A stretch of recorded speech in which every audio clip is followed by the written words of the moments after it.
নমস্কার, আপনারা শুনছেন মিস্ট্রি হাউস। আজ শুনবেন ফ্রেডরিক ব্রাউনের লেখা দ্য স্ফেরিক্যাল ঘাউল গল্প অবলম্বনে মানুষ খেকো পিশাচ। গল্পটি প্রথম প্রকাশিত হয় 1943 সালে থ্রিলিং মিস্ট্রি ম্যাগাজিনে। লক রুম মিস্ট্রি নিয়ে লেখা গল্প আপনারা সকলেই আমার চ্যানেলে এর আগেও হয়তো শুনেছেন। এটিও একটি লক রুম মিস্ট্রি।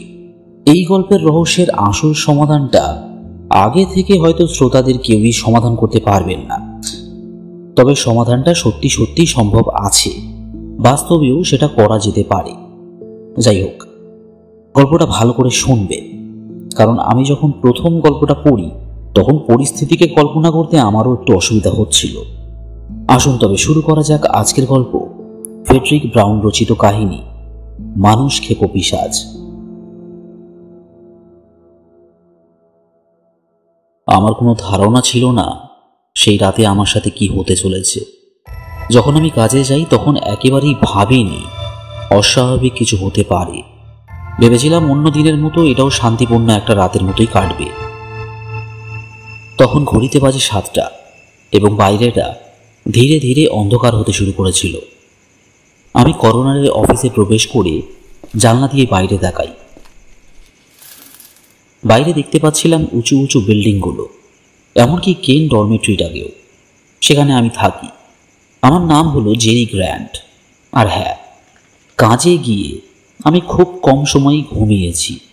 এনথোলজি নিয়ে পড়াশোনা করছি আমি, লাস্ট ইয়ার চলছে। আর এই নাইট শিফটের কাজটা আমার পড়াশোনার খরচ চালাতে কাজে আসছে।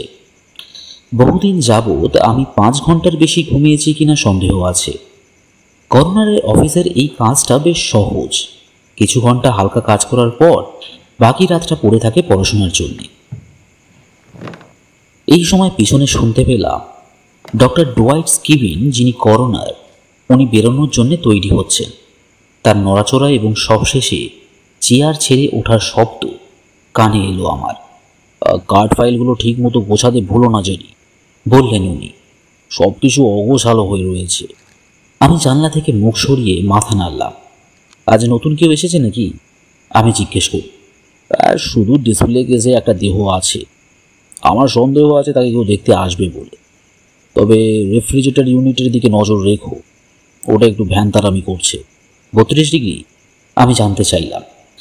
আমি যদিও জানি সবসময় তাপমাত্রা 32 ডিগ্রি রাখা হয়। উনি মাথা নাড়ে। আমি পরে ক্ষণিকের জন্য আসবো, আর যদি আমার আগে প্যাটার্ন এসে পৌঁছায় তাহলে ওকে অপেক্ষা করতে বলো। ওনার যাওয়ার পর আমি কার্ড ফাইলগুলো গুছিয়ে রাখা শুরু করলাম। প্রক্রিয়াটা খুবই সাধারণ। মর্গে যে দেহটা আনা হয় তার সাথে যা যা জিনিসপত্র থাকে সেগুলোকে রেকর্ড করা হয়, এবং দেহ কবরস্থ বা চিহ্নিত করার পর সেই জিনিসগুলোর কি হলো সেটাও। তবুও সকালে যে ক্লার্কটা কাজ করে সে বড্ড অগোছালো। এইবার আসল সমস্যাটা খুঁজে পেতে আমার অনেকটা সময় লাগে। একটু পর ঠিক করলাম বেসমেন্টের দিকে যাব, যেখানে মর্গটা আছে, শুধু এটাই দেখতে যে রেফ্রিজারেটর ইউনিটটা ঠিকমতো কাজ করছে কিনা। সেটা ঠিক ছিল। থার্মোমিটারে 32 ডিগ্রি তাপমাত্রা দেখাচ্ছে। ভিতরে শুয়ে রাখা সম্ভবত একজন 40 বছর বয়সী মানুষ, যার মুখে শক্ত ভাব ফুটে রয়েছে। মৃত এবং কাচের উপাসে থাকার পরেও তাকে দেখতে আকর্ষণীয়ই লাগছে। আচ্ছা, আপনার যদি কোনো ধারণা না থেকে থাকে যে মর্গ কিভাবে কাজ করে, তাহলে বলি এটা খুবই সোজাসাপটা। অন্তত স্প্রিংডেলে তো তাই হয়। আমরা একসময় মোট 7টা দেহ হ্যান্ডেল করতে পারি। 6 জনকে রাখা হয় দেওয়াল সংলগ্ন কম্পার্টমেন্টে, অনেকটা ড্রয়ারের মধ্যে ঢুকিয়ে রাখার মতো। তবে 7ম জনের বেলায় সেটাকে রাখা হয় ডিসপ্লে কেসের মধ্যে। এগুলো সেই দেহগুলোর ক্ষেত্রে করা হয় যেগুলো তখনও শনাক্ত করা হয়নি। তাই যদি কেউ তাদের পরিচিত মানুষকে চিহ্নিত করতে আসে তাহলে আমরা খুব সহজেই তাকে দেখাতে পারি। ডিসপ্লে কেসটা দেখতে হলো একটা বড়সড় কাচের কফি। এইভাবে দেহটা দেখানো খুবই সহজ। এখানে একটা সুইচ আছে যেটা দিয়ে ডিসপ্লে কেসে আলো জ্বালানো যায়। সবকিছু ঠিকঠাক আছে দেখলাম, তাই আবার উপরে উঠে এলাম। ঠিক করলাম কার্ড ফাইলগুলো সাজিয়ে রাখার আগে একটু পড়াশোনা করে নেব। এইভাবে মাঝে মাঝে পড়াশোনা করলে রাতটা দ্রুত কাটাতে সাহায্য হয়। আমি আমার সমস্ত কাজ 3 ঘন্টার মধ্যেই শেষ করে ফেলতে পারি। এবং তারপর বাকি রাত পড়াশোনা করতে পারি। কিন্তু কাজগুলো ভাগে ভাগে করলে একটু বেশি সুবিধা হয় আমার। আমি কর্নারের সেক্রেটারি টেবিলটা ব্যবহার করি পড়াশোনার জন্য। আমি সবেমাত্র কিছু বই আর কাগজপত্র নিয়ে বসেছিলাম, এমন সময় দেখলাম মিস্টার প্যাটার্ন এসে প্রবেশ করলেন সেখানে। হ্যারল্ড প্যাটার্ন হলেন চিড়িয়াখানার সুপারিনটেন্ডেন্ট, যদিও সেটা দেখে বোঝা যায় না। তাকে দেখে মনে হবে কোনো দোকানদার। হ্যালো জেরি, বললেন উনি। ডুয়াইট কি বলেছে কখন আসবে? না মিস্টার প্যাটার্ন, উনি কিছু বলেননি। আমি বললাম, উনি আপনাকে অপেক্ষা করতে বলেছেন। প্যাটার্ন শ্বাস ছাড়েন এবং বসে যান।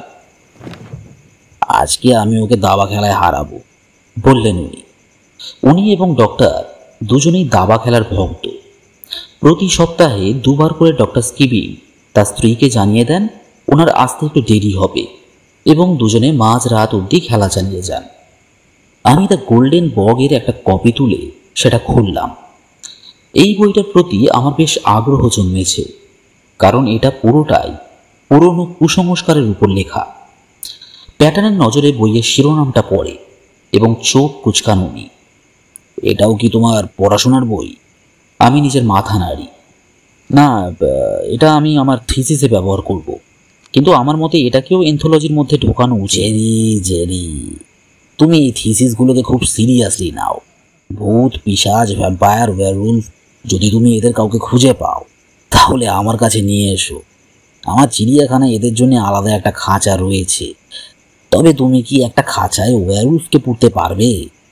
প্যাটার্ন আমার পিছনে লাগলেও আমি রেগে যাই না। আমার থিসিসটা খুবই স্পর্শকাতর একটা বিষয়, কারণ বেশিরভাগ মানুষ এটাকে বোকা বোকা মনে করবে।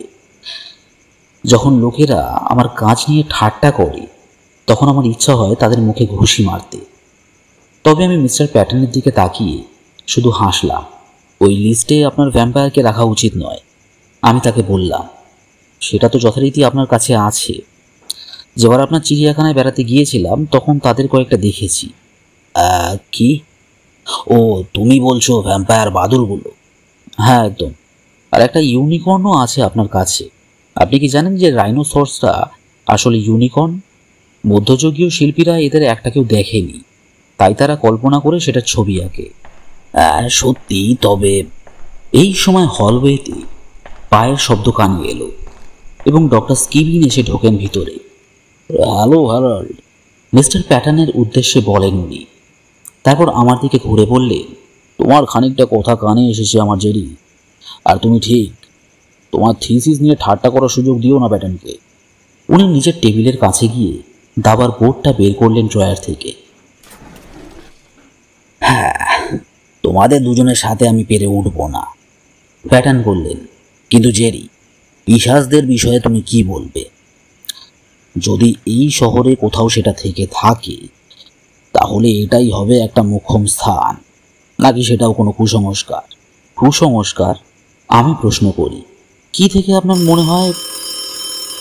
এই সময় ফোনটা বেজে ওঠে আর আমার কথা আমি শেষ করতে পারি না। আমি ফোনের জবাব দিই এবং যতক্ষণে ফিরে আসি দেখি বাকি দুজন তাদের দাবার বোর্ড সাজাতে শুরু করেছেন। ডক্টর স্কিবিনের ছিল সাদা, তাই উনি চাল শুরু করলেন। কে ফোন করেছিল জেরি? উনি প্রশ্ন করেন। আজকে যে দেহটা এসেছে সেটা দেখার জন্য একজন ফোন করেছিল। ওনার ভাই নাকি বাড়ি ফেরেনি আর উনি এখন চিন্তিত। ডক্টর স্কিবিন মাথা নেড়ে তার পরের চাল দিলেন। দুজনে যথারীতি খেলায় পুরোপুরি মগ্ন হয়ে গিয়েছে। প্যাটার্নও ভুলে গিয়েছেন উনি আমায় পিশাচ নিয়ে জিজ্ঞেস করছিলেন এবং সেই প্রসঙ্গে আর কিছুই বললেন না। আমি হাতের বইটা রেখে চলে গেলাম নিচে অজ্ঞাত দেহটার ফাইলটা বের করতে। যদি কেউ আসে তাহলে আমি তৈরি থাকতে চাই। সেখানে তেমন তথ্য লেখা ছিল না। তার জামা কাপড় এবং পকেট থেকে পাওয়া সামান্য জিনিস থেকে বোঝা যায় লোকটা সম্ভবত ঘর ছাড়া মানুষ। তাকে শনাক্ত করার মতো কিছুই ছিল না। তাকে মিল রোডে মৃত অবস্থায় পাওয়া যায়, সম্ভবত hit and run case. George Considine নামক এক লোক তার দেহটা খুঁজে পায়। উনি সেদিকে যাওয়ার পথে একটা গাড়িকেও ওনার পাশ দিয়ে যেতে দেখতে পান, তবে দুর্ভাগ্যবশত গাড়ির নাম্বার প্লেটটা উনি দেখেননি। লোকটাকে সেই গাড়িটা হয়তো ধাক্কা মেরেছিল, কিংবা নাও হতে পারে। এটাও হতে পারে যে গাড়িটা হয়তো লোকটাকে দেখে থামেনি, কারণ উনি ভেবেছিলেন লোকটা মদ খেয়ে পড়ে আছে রাস্তার ধারে। কিন্তু হিট অ্যান্ড রানের ধারণাটাই বেশি উপযুক্ত মনে হচ্ছে, কারণ ওখানে মেল রোডের লোক চলাচল বেশি নেই। জর্জ নিজের গাড়ি থেকে নামেন এবং দেখেন লোকটা মারা গিয়েছে। তারপর উনি আরও 1 মাইল গাড়ি চালিয়ে একটা বাড়িতে পৌঁছান এবং সেখান থেকে থানায় ফোন করেন। তখন 4টে বাজে। ফাইলে এতটাই লেখা। আমি লেখাটা পড়ে শেষ করেছিলাম এমন সময় লেফটেন্যান্ট ড্রেগার প্রবেশ করলেন। বিল ড্রেগার পুলিশ বিভাগে কাজ করে এবং মর্গে কাজ করার দরুন তার সাথে আমার বন্ধুত্ব বেশ গাঢ় হয়ে উঠেছে। সে ডক্টর স্কিবিনেরও একজন ভালো বন্ধু। বিরক্ত করার জন্য ক্ষমা চাইছি ডাক্তার, বলল সে। আসলে একটা প্রশ্ন করার ছিল। হ্যাঁ বলো বিল। যে দেহটা আজ এসেছে সেটা নিয়ে কিছু জানার ছিল। ওটা আপনি দেখেছেন তো? হ্যাঁ নিশ্চয়ই, কেন? আসলে আমি ঠিক নিশ্চিত নই, কিন্তু বিষয়টা মাথা থেকেও বের হচ্ছে না। আচ্ছা, এটা কি সত্যিই একটা কার অ্যাক্সিডেন্ট ছিল? ডক্টর স্কিবিন তখন তার হাতে দাবার একটা গুটি ধরে চাল দেওয়ার জন্য প্রস্তুত, কিন্তু সেটা তিনি আগের জায়গায় রেখে ফিরলেন বিলের দিকে। কার অ্যাক্সিডেন্ট কি না, বললেন উনি। লোকটার গলায় গাড়ির চাকার দাগ লেগেছিল বিল। আর কি প্রমাণ চাই? আমি ঠিক জানি না, তবে এর ফলেই কি মৃত্যু ঘটেছে? মানে আর অন্য কোনো ক্ষতচিহ্ন কি খুঁজে পেয়েছেন? ডক্টর স্কিবিন নিজের চেয়ারে গা এলিয়ে দিয়ে বললেন, আমার মনে হয় না গাড়িটা তাকে খুন করেছে। রাস্তায় পড়ার ফলে তার কপালে আঘাত লাগে এবং গাড়ি চাপা দেবার আগেই সম্ভবত সে মারা গিয়েছিল। হয়তো সে আগে থেকেই ওখানে পড়েছিল এবং পরে গাড়ি এসে তাকে চাপা দেয়। ওই রকম সকালের আলোতে? বিল প্রশ্ন করে, তার মুখে সন্দেহ। হ্যাঁ জানি, অদ্ভুত শোনাচ্ছে।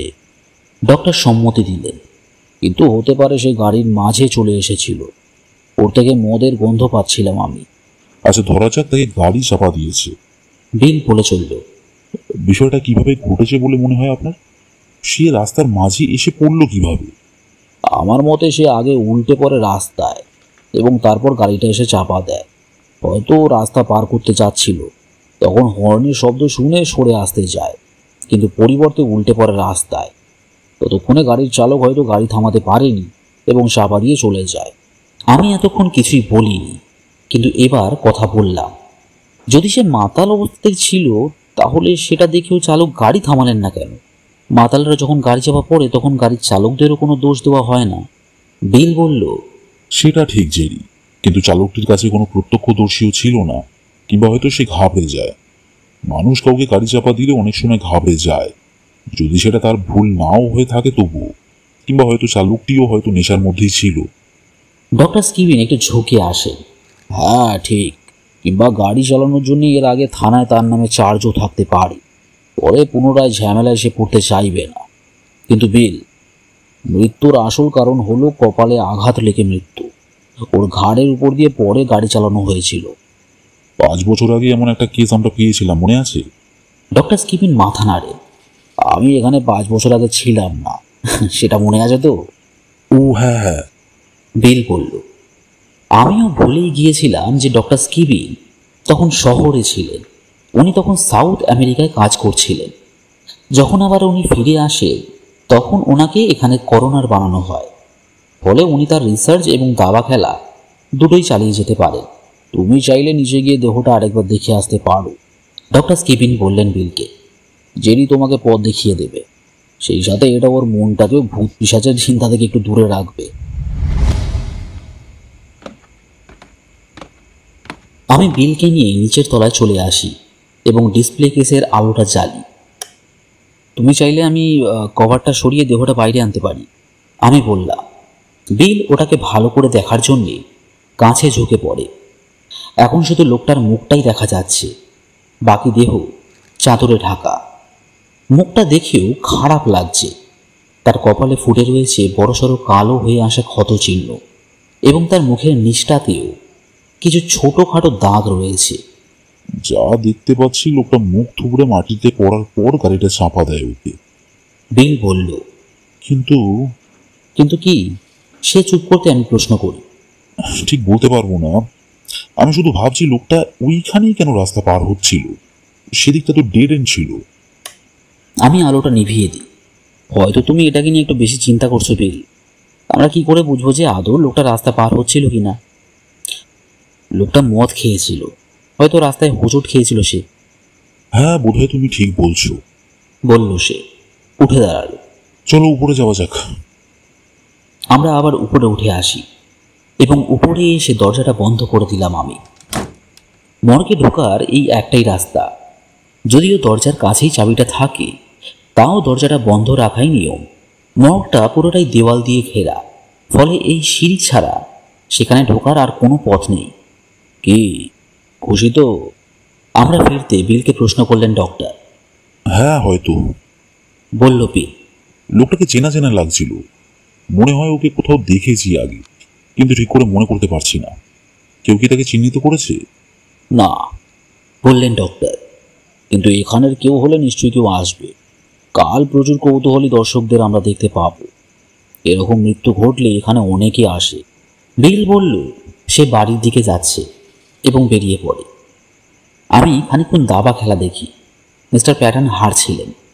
এখন তারা দুটো গুটি বেছে এবং খুব কষ্টে সামাল দিচ্ছিলেন। এখন কোনো এক চমৎকার তাকে জেতাতে পারে। ডক্টর একটা গজ এগিয়ে দিয়ে বললেন, চেক। এবং এই ছিল সমাপ্তি। মিস্টার প্যাটার্ন সেই চেক থেকে সরতে পারবেন, কিন্তু তাকে তার মন্ত্রী হারাতে হবে। সেটা ছাড়া আর কোনো রাস্তা নেই। ঠিক বাজিমাত করে দিলে ডোয়াইট, বললেন প্যাটার্ন। আমি হার মানছি। বোধহয় শরীর ক্লান্ত ছিল, তাই এই চালটা আমি লক্ষ্য করিনি। আর একটা খেলবে নাকি? এখনো তো অনেক সময় আছে। তুমি আবার হারিয়ে দেবে। চলো আর একটা খেলা যাক, তারপর আজকের মতো শেষ করব। তারা যাবার পর আমি আমার কার্ড ফাইলের কাজ শেষ করে কিছু হোমওয়ার্ক সেরে নিলাম। তখন মনে পড়ল মাঝরাতে একজন ফোন করেছিল দেহটা দেখতে আসবে বলে। ভাবলাম হয়তো তার মন পরিবর্তন হয়েছে, কারণ হয়তো তার ভাই বাড়ি ফিরে এসেছে এতক্ষণে। আমি নিচে চললাম যাতে থার্মোমিটারটা ঠিকঠাক চলছে কিনা দেখতে পারি। যখন সেটা ঠিক আছে দেখলাম, তখন উঠে এসে দরজা দিয়ে দিলাম। তারপর চলে আসি হলে এবং বাইরের দরজাটাও দিয়ে দিই, যেটা আমার আগেই করা উচিত ছিল। এরপর দ্য গোল্ডেন বক বইটা আবার পড়তে আরম্ভ করি। বোধহয় নিজের পড়ায় মগ্ন হয়ে গিয়েছিলাম, কারণ হঠাৎ যখন বেলটা বেজে ওঠে আমি চেয়ার ছেড়ে প্রায় লাফিয়ে উঠি। তখন রাত 2টো বাজে। সাধারণত আমি আমার কাজের জায়গাটাকে অপছন্দ করি না। মৃতদেহের আশেপাশে থাকতে আমার সমস্যা হয় না, এবং মর্গ এমনিও অনেক শান্ত জায়গা যেখানে নিশ্চিন্তে পড়াশোনা করা যায়। কিন্তু তীক্ষ্ণ বেলের শব্দটা আমায় চমকে দিয়েছে। লোম খাড়া হয়ে উঠেছে আমার। আমি পড়ায় এতটাই মগ্ন ছিলাম যে ভুলেই গিয়েছিলাম আমি কোথায় আছি। আমি বইটা রেখে উঠে যাই বিশাল হলওয়েটার দিকে। সেখানে আলোটা জ্বলতে একটু স্বস্তি বোধ হয় আমার।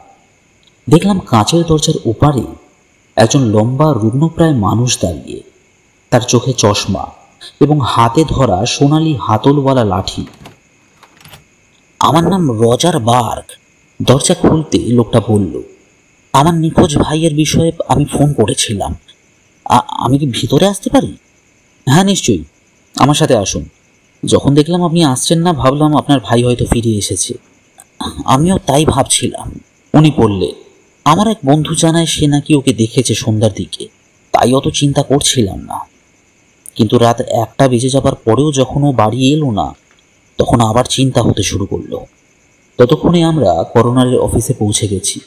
এখানে শুধু একটাই অজ্ঞাত দেহ রয়েছে, আর সেটা আজ বিকেলে আনা হয়েছে। যদি আপনার ভাইকে কেউ সন্ধ্যায় দেখে থাকে, তাহলে এটা সে হবে না। লম্বা লোকটা শূন্য চোখে তাকাল, বলল, আশা করি আপনার কথাই যেন সত্যি হয়। তবে আমার বন্ধু তাকে অনেক দূর থেকে ভিড়ের মাঝে দেখেছিল, ফলে সে ভুলও হতে পারে। এখন যখন এখানে এসেইছি, তখন একবার দেখেই যাই। হ্যাঁ, অবশ্যই, আমি বললাম। এদিকে আসুন। আমি তাকে অফিস দিয়ে নিয়ে গিয়ে দরজাটা খুললাম। নিচে যাবার সময় ভাবছিলাম সেটা যেন লোকটার ভাই না হয়। আমার খুব অস্বস্তি হয় যখন এখানে আসা মানুষেরা তাদের পরিচিত কারো মুখ দেখতে পায়। তাদের কষ্টটা অনুভব করা খুব কঠিন নয়, এমনকি সে লোকটাকে যদি আপনি নাও চেনেন তবুও। সিঁড়ির মুখে পৌঁছাতে আমি মর্গের আলোটা জ্বেলে দিলাম। আমি এগোনোর আগে দেখলাম সেই লোকটা এগিয়ে চলল আমার আগে আগে। আমি সম্ভবত 2-4 পা এগিয়েছি, এমন সময় একটা চাপা আর্তনাদের মতো শব্দ কানে এলো। লোকটা দ্রুত পিছিয়ে আসে, ফলে আমার সাথে ধাক্কা লেগে যায় তার, এবং নিজের ভারসাম্য বজায় রাখতে তার হাতটা ধরতে হয় আমায়। দেখলাম লোকটার মুখ ফ্যাকাশে হয়ে গিয়েছে। হে ঈশ্বর, ফিস ফিস করে বলে ওঠে সে, আপনি এটা আগে আমায় কেন বলেননি? লোকটা যে কি বলছে তার মানে আমি বুঝে পেলাম না। যারা দেহ শনাক্ত করতে আসে সেরকম মানুষের সাথে এর আগেও আমি নিচে এসেছি, কিন্তু এরকম প্রতিক্রিয়া কেউ দেখায়নি। লোকটাকে দেখে মনে হচ্ছে খুব খারাপ কিছু দেখে ফেলেছে সে। আমি তাকে পেরিয়ে আগে যাই দেখার জন্যে, আর যখন সেটা দেখি তখন শির দ্বারা বেয়ে একটা ঠান্ডা স্রোত বয়ে যায় আমার। এরকম কিছু এর আগে আমি কখনো দেখিনি। ডিসপ্লে কেসের উপরের কাঁচটা ভাঙা, ঠিক যেখানে মাথাটা সেখানে, এবং ভিতরের দেহটা, সেটাকে বর্ণনা করার চেষ্টা করছি। দেহটার মুখের চামড়াটা খুবলে নেওয়া হয়েছে, যেন তার উপর অ্যাসিড ফেলা হয়েছিল কিংবা কোনো। আমি নিজেকে শান্ত করে একটু কাছে এগোলাম দেখার জন্যে। না, এটা অ্যাসিড হতে পারে না। অ্যাসিডের ফলে দাঁতের চিহ্ন হয় না। আমার শরীর খারাপ লাগছিল, তাই নিজেকে নিয়ন্ত্রণে আনার জন্যে চোখ বন্ধ করে ফেলি। বুঝতে পারছিলাম পিছনের মানুষটারও একই অবস্থা, তাকে দোষও দেওয়া যায় না। আমি আমি জানি না, পিছিয়ে এসে বললাম আমি, কিছু একটা হয়েছে এখানে। কথাটা বোকা বোকা হয়ে গেল জানি, কিন্তু সেই মুহূর্তে আর কি বলবো ভেবে পেলাম না। চলুন পুলিশে ফোন করতে হবে। ভাবলাম পুলিশ হয়তো আমায় একটু শান্ত করতে পারবে। তারা এখানে আসলে বিষয়টা হ্যান্ডেল করে নেবে। তারা খুঁজে বের করবে এখানে কি ঘটেছিল। সিঁড়ির উপরে পৌঁছাতে আমার মাথা আবার ঠিকমতো কাজ করতে শুরু করলো। আমি কল্পনা করতে পারছিলাম বিল ড্রেকার আমায় প্রশ্ন করছে, কখন হলো এসব? তুমি তখনের তাপমাত্রা কত ছিল বলতে পারবে? আমি যখন দাঁড়িয়েছিলাম তখন লম্বা লোকটা আমায় পেরিয়ে ছুটে উপরে উঠে আসে। ওখানে একা থাকতে আমিও চাইব না, তাই আমি তাকে ডাক দিই, আমার জন্য অপেক্ষা করুন উপরে, আমি আসছি 1 মিনিটে। আমি জানি সে অপেক্ষা করবে, কারণ উপরে এসে বাইরের দরজাটা না খুললে সে বেরোতে পারবে না। আমি থার্মোমিটারের দিকে তাকাই, চেষ্টা করছিলাম দেহটার দিকে না তাকাতে। থার্মোমিটারের তাপমাত্রা দেখাচ্ছে 63 ডিগ্রি, যেটা রুম টেম্পারেচারের তুলনায় 10 ডিগ্রি কম। তার মানে কাজটা অনেকক্ষণ আগেই ভাঙা হয়েছে, হয়তো 1 ঘন্টা আগে। উপরে থাকাকালীন আমার কানে সেই শব্দ আসার কথাও না, যেহেতু দরজাটা বন্ধ ছিল। উপরে আসার সময় আমি মর্গের সমস্ত আলো জ্বালিয়ে রাখি। অফিসের মাঝখানে লম্বা লোকটা দাঁড়িয়েছিল, আতঙ্কের সাথে এপাশ ওপাশ তাকাচ্ছিল। তার মুখ এখনো ফ্যাকাশে, আর আমি জানি আমাকেও খুব একটা ভালো দেখাচ্ছে না। আমি ফোন তুলে পুলিশে ফোন না লাগিয়ে সরাসরি বিলকে ফোন লাগালাম। জানি না কেন করলাম সেটা। হয়তো তার মনেও একটা সন্দেহ জেগেছিল তখন যে এটা কোনো হিট অ্যান্ড রান কেস নয়। আপনি কি বাইরের দরজাটা খুলে দিতে পারবেন? লোকটা নার্ভাসভাবে বলল। পুলিশ আসার আগে অবধি আমি সেটা করতে পারবো না। আমি বললাম, আপনি একজন উইটনেস। আমার কাছে কথাটা বেখাপ্পা লাগলো বটে। লোকটা এটা করতে পারে না সেটা আমি জানি। আমার যাবার কয়েক সেকেন্ড আগে সে ঢুকেছিল মর্গে, কিন্তু আমি জানি পুলিশ তাকেও প্রশ্ন করবে, তাই তাকে এখন যেতে দিতে পারি না। বিল ফোন তুলল। ঘুম ঘুম কণ্ঠে সে বলল, হ্যালো বিল, তোমাকে এক্ষুনি এখানে আসতে হবে। ওই দেহটা, নিচের দেহটা, ওটা। সাথে সাথে বিলের কণ্ঠের ঘুম ঘুম ভাব কেটে যায়। একটু শান্ত হও জেরি, বিষয়টা এতটাও খারাপ নয় নিশ্চয়ই। এবার বলো কি হয়েছে। আমি তাকে অবস্থার ব্যাপারে কোনো মতে বললাম। তুমি নিশ্চয়ই পুলিশে ফোন করেছো তাই না? বিল প্রশ্ন করে। না, ভাবলাম তোমায় আগে ফোন করি। ওখানে থাকো, বলল সে। আমি ওদের ফোন করে আসছি ওখানে। আমায় জামা কাপড় পরতে হবে, তো ওরাই হয়তো আগে পৌঁছাবে। মর্গে আর যেও না, আর কোনো কিছুতে হাত লাগাবে না। সে ফোনটা রেখে দেয়। এখন যখন কাউকে ব্যাপারটা বলেছি তখন আর অতটা ভয় লাগছে না। আর যেহেতু বিল পুলিশে ফোন করবে, তাই পুনরায় তাদের সব বলতে হবে না আমায়। সেই লম্বা লোকটা এখন দেওয়ালে পিঠ ঠেকিয়ে দাঁড়িয়ে, দুর্বল দেখাচ্ছে তাকে। আপনি কি এটা বলবেন যে দেহটা যখন এখানে আনা হয় তখন এরকম ছিল কিনা? প্রশ্ন করে সে। আমি মাথা নাড়ি। এটা সম্ভবত 1 ঘন্টা আগে ঘটেছে। আমি মাঝরাতের দিকে ওখানে গিয়েছিলাম, আর তখন সব ঠিক ছিল। কিন্তু কি হয়েছিল জিজ্ঞেস করে সে। আমি মুখ খুলতে গিয়েও চুপ করে যাই। এখানে কিছু একটা ঘটেছে, কিন্তু কি? মর্গে ঢুকতে হলে একটাই পথ, সেটা উপরের ওই সিঁড়িটা। কিন্তু আমি জানি সেখান দিয়ে কেউ ওখানে যায়নি। আমি আবার ভালো করে চিন্তা করলাম। না, আমি 1 মুহূর্তের জন্যও অফিস ছেড়ে যাইনি। বেল বাজতে শুধু আমি দরজা খুলতে যাই। কিন্তু তাপমাত্রা যা দেখাচ্ছে তাতে বোঝা যায় ঘটনাটা আরও অনেক আগে ঘটেছে। রজার তখন একটা সিগারেট বের করছিল, তার হাত কাঁপছে। সে আমায় একটা অফার করে এবং আমরা দুজনে সিগারেট ধরাই। প্রথম টান দিতে আমার নিজেকে অনেকটা শান্ত মনে হলো, তাকেও শান্ত দেখাচ্ছে। সে বলল, আমার বিশ্বাস আমি আর দেহটাকে শনাক্ত করতে পারবো না, কারণ যা অবস্থা হয়েছে তাতে তার শরীরে কাঁপুনি দিয়ে ওঠে। তবে আমার ভাইয়ের বাঁ হাতের কনুইয়ের দিকে একটা ট্যাটু করা আছে। তখন ফোনে বলতে ভুলে গিয়েছিলাম। আমি রেকর্ডের লেখাগুলো চিন্তা করলাম এবং মাথা নাড়লাম। না, তেমন কিছু থাকলে নিশ্চয়ই লেখা থাকতো। সেখানে তেমন কিছুই উল্লেখ ছিল না। রজারকে সন্তুষ্ট দেখায়। যাক, ভালো, কিন্তু তবুও আমার ভালো লাগছে না। আমি একটু বসবো এবার। তখন আমার মনে পড়ে এখন আমায় ডক্টর স্কিবিনকে ডাকা উচিত, যাতে উনি পুরো বিষয়টা পুলিশের আগে আমার থেকে জানতে পারে। আমি আবার ফোনটা হাতে তুলে নিই। প্রথমে পুলিশেরা আসে, ক্যাপ্টেন কুইন, সার্জেন্ট উইলসন এবং আরও 2 জন অফিসার যাদের মুখ আমি চিনি। বিল তার একটু পর সেখানে আসে, আর 3টে নাগাদ ডক্টর স্কিবিন এসে পৌঁছান। পুলিশেরা প্রথমে রজারকে জিজ্ঞাসাবাদ করে এবং তারপর ছেড়ে দেয়। তার সাথে একজন অফিসারকে পাঠানো হয় দেখতে যে তার ভাই বাড়িতে ফিরেছে কিনা, কিন্তু আসল কারণ ছিল রজারের পরিচয় আর ঠিকানা যাচাই করা। যদিও রজারের ক্ষেত্রে দেহটার কাছে পৌঁছানো প্রায় অসম্ভব বললেই চলে, কিন্তু যখন আপনার কোনো ধারণাই নেই যে কি ঘটেছে, তখন কোনো কিছুই বাদ দেওয়া যায় না। অন্যদিকে সে একজন প্রত্যক্ষদর্শী। বিল তার বেশিরভাগ সময়টা নিচেই ছিল, কিন্তু এখন সে উঠে এসেছে। জায়গাটা একেবারে সিল করা, শুধু ভেন্টিলেটর ছাড়া, বলল বিল। সেখানের একটা ব্লেড বাঁকানো রয়েছে দেখলাম। ইঁদুর কি হতে পারে? ক্যাপ্টেন কুইন প্রশ্ন করে। কখনো শুনেছেন একটা ইঁদুর কাঁচ ভেঙেছে? হয়তো অন্য কোনোভাবে কাজটা ভেঙেছিল, বললেন কুইন। আমার দিকে তাকিয়েছেন উনি এখন। জেরি, তুমি তো প্রত্যেক রাতে এখানে থাকো। এখানে কখনো কোনো ইঁদুর বা ছুঁচো দেখেছো? আমি মাথা নাড়ি। বিল বলে, আমি নিচে পুরোটা ভালো করে দেখেছি। মেঝেটা কংক্রিটের তৈরি আর দেহটা শক্ত মোটা লাইল দিয়ে বানানো, কোথাও কোনো ফাঁক ফোকর নেই। ডক্টর স্কিবিন সিঁড়ি বেয়ে নিচে নামতে শুরু করলেন। এসো জেরি, বললেন উনি। আমায় দেখাও তুমি আর ওই রজার নামের লোকটা কোথায় দাঁড়িয়েছিলে তখন।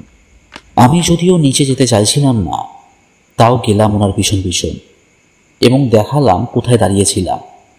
এটাও বললাম যে রজার সেটার থেকে কমপক্ষে 5 ফুট দূরে ছিল। বাকি সব তথ্যও তাকে জানালাম আমি। ডক্টর স্কিবিনও সেটা দেখলে। এটা এখন 71 ডিগ্রিতে এসে গিয়েছে, বললেন উনি। তুমি 2টোর দিকে 63 ডিগ্রি দেখেছিল তো? আমার মতে কাজটা ভেঙেছে 12:30 থেকে 1:30টার মধ্যে। ক্যাপ্টেন আমাদের পিছনেই ছিলেন। উনি জিজ্ঞেস করলেন, আজ আপনি বাড়ি কখন পৌঁছান? ডক্টর অবাক হলেন। মাঝরাতের দিকে। আপনি নিশ্চয়ই এটা মনে করছেন না যে এই কাজটা আমি করেছি? কুইন নিচের মাথা নাড়েন। রুটিন কোয়েশ্চেন, কিন্তু কেউ এরকম কেন করতে যাবে? ডক্টর স্কিবিন ধীরে ধীরে জবাব দিলেন, হয়তো দেহটাকে যাতে কেউ শনাক্ত না করতে পারে তার জন্যে। এখন যদি এই লোকটার কোনো ক্রিমিনাল রেকর্ড থেকে থাকে তাহলে ওর ফিঙ্গারপ্রিন্ট নিয়ে শনাক্ত করা যাবে। তবে আমরা যদি কাউকে নিয়ে চিন্তা করার পরিবর্তে যদি কিছুকে নিয়ে করি তাহলে সেটার একটা মানে দাঁড়ায়, আর সেই কিছু এখন খুবই ক্ষুধার্ত। আমি দেওয়ালে পিঠ ঠেকিয়ে দাঁড়াই। আবার অস্বস্তি হচ্ছে আমার। ইঁদুর? না না, সেটা তো হতে পারে না। এখানে কোথাও কোনো ইঁদুর নেই। আর এতটা ক্ষতি করতে অনেক ইঁদুরের প্রয়োজন। জেরি, বিল বলল, তুমি নিশ্চিত তুমি মাঝরাত থেকে 2টোর মধ্যে অফিস ছেড়ে কোথাও যাওনি? এমনকি 1-2 মিনিটের জন্যও না? ভালো করে চিন্তা করো। আমি নিশ্চিত, আমি বললাম। বিল ভেন্টের দিকে ইঙ্গিত করে। ক্যাপ্টেন, এখানে ঢোকার মাত্র 2টো রাস্তা। একটা ওই দরজাটা দিয়ে যেখানে জেরির নজর ছিল, আর অন্যটা ওই উপর দিয়ে। আমি তার ইঙ্গিত অনুসরণ করে তাকালাম। সেটা দেওয়ালের সাথে যুক্ত করা গোলাকৃতি ভেন্টিলেটর। 12-13 ফিটের মতো তার ব্যাসের দৈর্ঘ্য হবে, এবং সেখানে ব্লেড দিয়ে তৈরি একটা চাকা লাগানো, যেটা ধীর গতিতে ঘুরছে। সেটা অনেকটা উঁচুতে অবস্থান করছে, মাটি থেকে কমপক্ষে 16 ফুট উঁচুতে। ডিসপ্লে কেসের ঠিক উপরে। ওটা শেষ হচ্ছে কোথায়? কুইন জানতে চায়। এটা দেওয়াল পেরিয়ে পাশের গলিতে গিয়ে ঠেকেছে, মাটি থেকে 2-3 ফিট উঁচুতে, বললেন ডক্টর। বাইরের দিকেও এর মতোই একটা চাকা লাগানো রয়েছে। সেটা কি বাইরে থেকে খোলা সম্ভব? সবচেয়ে ভালো হয় যদি বাইরে থেকে সেটা চেক করা হয়, কিন্তু ওখানে কেউ আটবে না। জায়গাটা অত্যন্ত সরু, একজন রোগা মানুষও হয়তো আটবে না। না, একজন রোগা মানুষের কাঁধ 12 ইঞ্চির তুলনায় বেশি চওড়া হয়, বললেন কুইন। বিল, তোমার কাছে ফ্ল্যাশলাইট আছে? বাইরে গিয়ে দেখো। যদিও আমি বুঝতে পারছি না ওখানে মানুষ কিভাবে ফিট হবে। তিনি ডিসপ্লে কেসটার দিকে তাকিয়ে চোখ কুচকান। যদি এটা সবার দেখা হয়ে গিয়ে থাকে তাহলে ওটা ঢেকে দাও। গা শিরশির করছে ওটা দেখে। আজ রাতে বোধহয় পৈশাচিক স্বপ্ন দেখবো আমি। পৈশাচিক শব্দটা আঘাত করে আমায়। হঠাৎ করেই আমার একটা কথোপকথনের কথা মনে পড়ে যায়। ভূত, পিশাচ, ভ্যাম্পায়ার, ওয়্যারউলফ, আর কিভাবে মর্গ হলো এদের জন্য একটা মোক্ষম স্থান। অন্য কয়েকজন আমার দিকে তাকিয়েছিল, এবং দেখলাম ডক্টর স্কিবিনেরও বোধহয় সেই কথোপকথনের কথা মনে পড়ে গিয়েছে। ভাবলাম উনি কি সেই নিয়ে আর কাউকে বলেছেন। সার্জেন্ট উইলসন, যিনি সকলের পিছনে দাঁড়িয়েছিলেন, উনি বুকে ক্রস আঁকেন। ভাবলেন হয়তো তাকে কেউ দেখেনি। পিশাচ, একটু জোরের সাথেই বলে ওঠে সে। এমন কিছু আবার হয় নাকি, তাই না? কেউ তার উত্তর দেয় না। মর্গে থাকা অনেক হয়েছিল আমার জন্যে। আমি চাদর নিয়ে আসছি বলে উপর দিকে হাঁটতে শুরু করি। প্রথম সিঁড়িতেই পা হড়কে যাচ্ছিলাম। কিসে খেলো ওটা? কুইন বলতে গিয়েও থেমে গেলেন। ছেলেটা হয়তো ভয় পেয়েছে। ডাক্তার, আপনার ওর সাথে একবার কথা বলা উচিত। উনি হয়তো বুঝতে পারেননি যে আমি ওনার কথা শুনতে পাচ্ছি, কিন্তু ততক্ষণে আমি যথারীতি উপর অবধি পৌঁছে গেছি। আমি ক্যাবিনেটের কাছে গিয়ে চাদর বের করি এবং ফিরে আসি নিচে নামার জন্যে, যখন অন্যরাও উঠে আসছে উপরে। কুইন চাদরটা নিয়ে উইলসনকে দিলেন। চাদরটা দিয়ে এসো ওটায়, বললেন উনি। উইলসন চাদরটা নিল, কিন্তু আমি তাকে দেখেই বলতে পারি সে নার্ভাস। আমি এও জানি সে একা নিচে যেতে ভয় পাচ্ছে। সত্যি বলতে গেলে আমিও ভয় পেয়েছি, কিন্তু ভাবলাম আমার উচিত মনে সাহস বজায় রাখা। বললাম, আমি যাচ্ছি আপনার সাথে, আমাকে একবার ভেন্টিলেটরটা দেখতে হবে। সে যখন চাদরটা দিয়ে কেসটা ঢাকছিল, তখন আমি তাকাই ভেন্টের দিকে। দেখলাম একটা হাত, মানে বিলের হাত, ব্লেডের বাঁকা অংশ দিয়ে ভিতরে প্রবেশ করছে। বিল হাতটা বেঁকিয়ে এখন ছুঁয়েছে চাকার মাঝখানের নাটবল্টুটা, অর্থাৎ বাইরে থেকে খাঁচাটা খোলা সম্ভব এবং সেটা বাইরে দিয়ে লাগিয়ে দেওয়াও যায়। বেঁকে যাওয়া ব্লেডটা দেখেও মনে হচ্ছে তেমন কিছুই করা হয়েছে, কিন্তু কেন? যদি সেটাকে খুলে নেওয়াও হয়, তাহলেও তো সেখান দিয়ে বেরিয়ে আসাটা সহজ নয়। গর্তটা খুবই ছোট এবং সেটা কাঁচের কেসটা থেকে 12 ফুট উঁচুতে। উইলসন উঠে চলল উপরে এবং আমি তার পিছনে চললাম। আমি উপরে যেতে বাকিদের কথাবার্তা থেমে যায়। বুঝলাম ওনারা আমাকে নিয়েই কথা বলছিলেন। ডক্টর আমার দিকে তাকিয়ে বললেন, ক্যাপ্টেন ঠিক বলেছেন জেরি, তোমায় দেখে ঠিক লাগছে না। বাকি রাতটা আমি থাকছি, তুমি বাড়ি গিয়ে একটু ঘুম দাও, কেমন? এখন আমি কি ঘুমোতে পারবো? হ্যাঁ, আমি ক্লান্ত আছি, কিন্তু এই মুহূর্তে অন্ধকার একটা ঘরে একা শুতে আমার স্বস্তি বোধ করবে না। আমি একটু ভাবুক মানুষ, এবং একটা ব্যাপার নিয়ে আমি একটানা ভেবে চলেছি। পিশাচের জন্যে মোক্ষম স্থান হলো মর্গ। ধন্যবাদ ডক্টর, আমি বললাম। একটু বিশ্রাম নেওয়া হয়তো আমার পক্ষে ভালো হবে। আমি এখন চাইছিলাম এখান থেকে বেরিয়ে মাথাটা পরিষ্কার করতে। হয়তো যদি অন্য কিছু নিয়ে চিন্তা করি তাহলে কাজ দেবে, তখন ভাবতে পারবো আসলে কি হয়েছে। কিন্তু এখন এসবের কিছুরই মানে দাঁড়াচ্ছে না। আমি মাথায় টুপিটা চড়িয়ে বেরিয়ে পড়ি এবং বিল্ডিংটা ঘুরে এসে পৌঁছাই পিছনের গলিতে। দেখলাম সেখানে বিল দাঁড়িয়ে। সে আমায় দেখতে হাঁক দেয়। কে ওখানে? আমি জেরি গ্র্যান্ড। আমি বলি, কিছু খুঁজে পেলে বিল? যেটা তোমরা দেখলে ওটাই। ভেন্টটা বাইরে দিয়ে খোলা যায়, তবে সেই ফাঁক দিয়ে কোনো মানুষ প্রবেশ করতে পারবে না। সে এবার অদ্ভুতভাবে হাসে। হতে পারে একটা পিশাচ। পিশাচের সাইজ কেমন হয় জেরি? ইয়ার্কি মেরো না বিল, আমি বললাম। তুমি ফ্ল্যাশ লাইট ছাড়াই দেখছো? হ্যাঁ, আমি দেখতে চাইছিলাম এটা আমি অন্ধকারের মধ্যে করতে পারি কিনা। ফ্ল্যাশ লাইট ব্যবহার করলে এই গলিতে অন্য কারো চোখে পড়ে যাওয়ার সম্ভাবনা আছে। আচ্ছা। মর্গের আলো কি মাঝরাতের দিকে জ্বলছিল? হ্যাঁ, না। আমি দেওয়ালের গর্তটার দিকে তাকাই। সেটা 1 ফুট মতো চওড়া হবে। সেখানে শুধু মাথাটাই ঢোকানো যাবে, মানুষ ফিট হবে না। জেরি, বিল বলল। তুমি তো ওইসব অদ্ভুত জিনিস নিয়ে পড়াশোনা করছো, তা পিশাচ জিনিসটা আসলে কি? পিশাচ শব্দটা এসেছে পুরনো প্রাচ্য দেশের গল্প থেকে। ওটা কাল্পনিক জীব যারা কবর খুঁড়ে মৃতদেহ বের করে খায়। আজকাল আমরা এই শব্দটা ব্যবহার করি যেসব মানুষ কবর খুঁড়ে মৃতদেহের অলংকার চুরি করে তাদের জন্যে।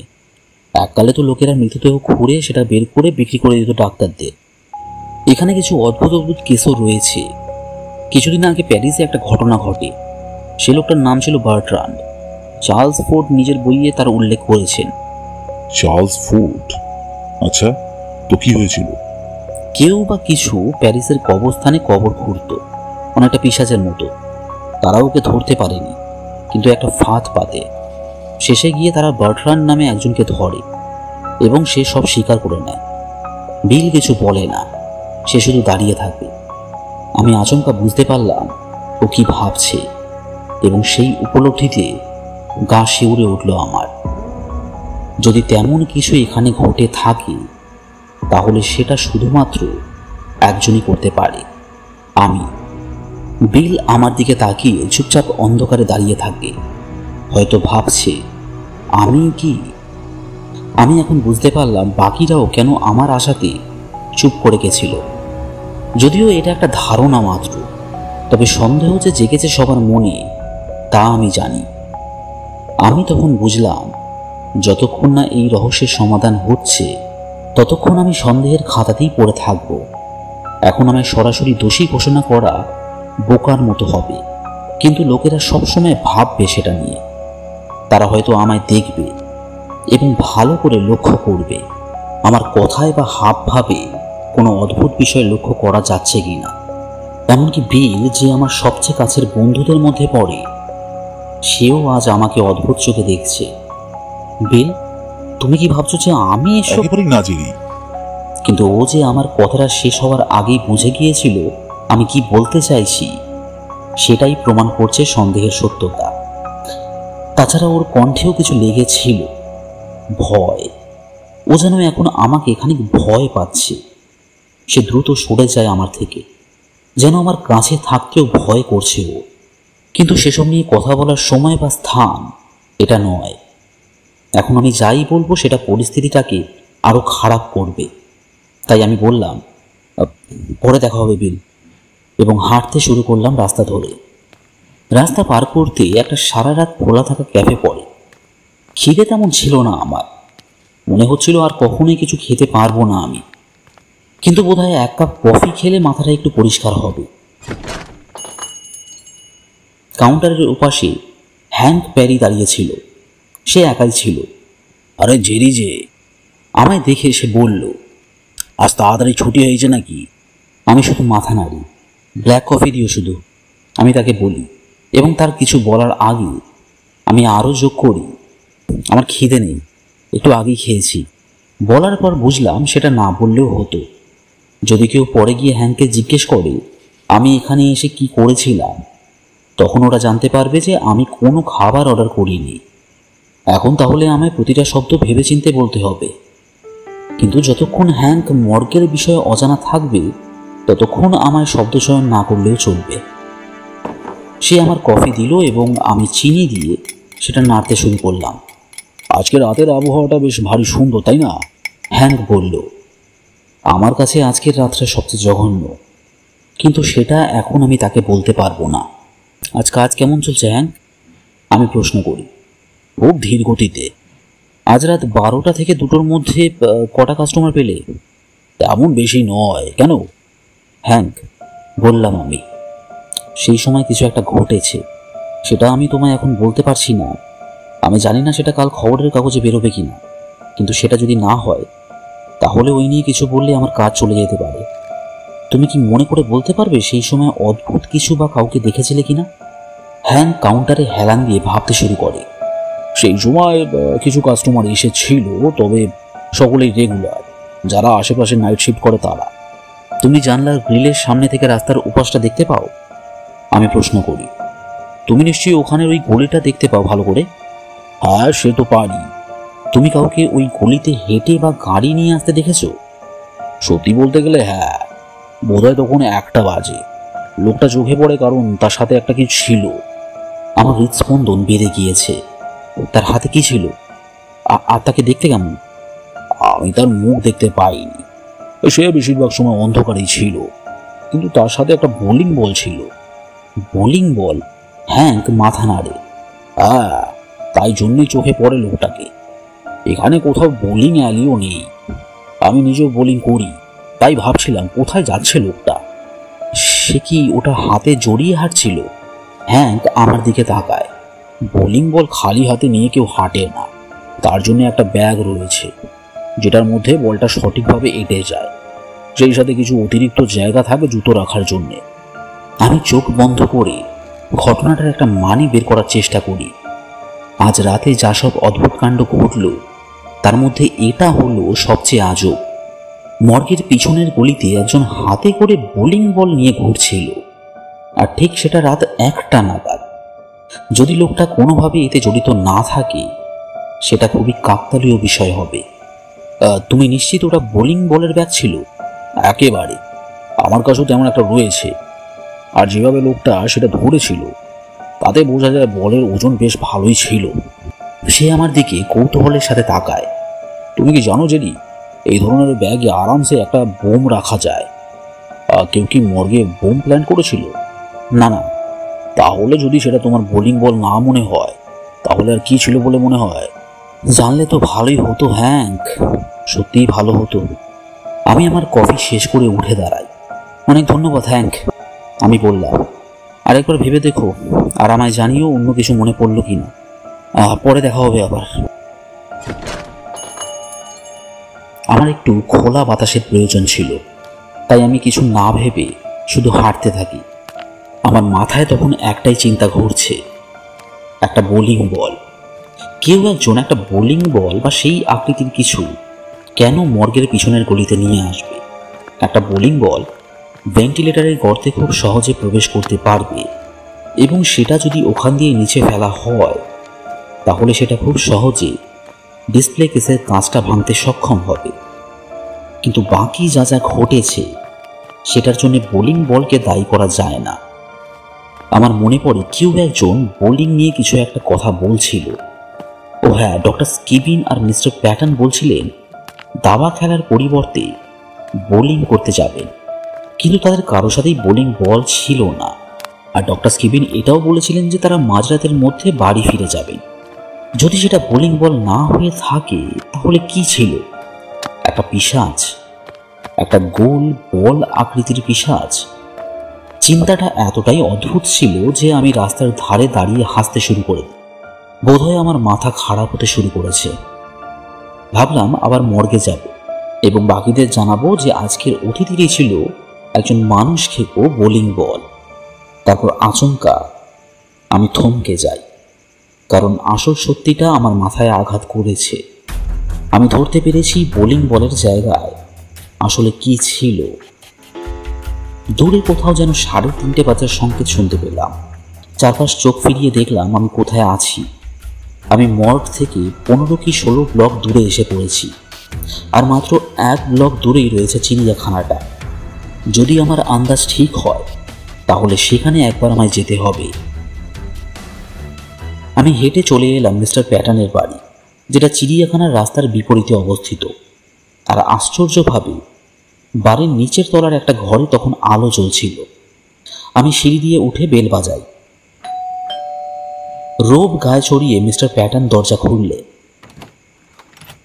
কিন্তু দেখলাম তার পরনে এখনো প্যান্ট আর জুতো পরা রয়েছে, যেন উনি এতক্ষণ জেগেই ছিলেন।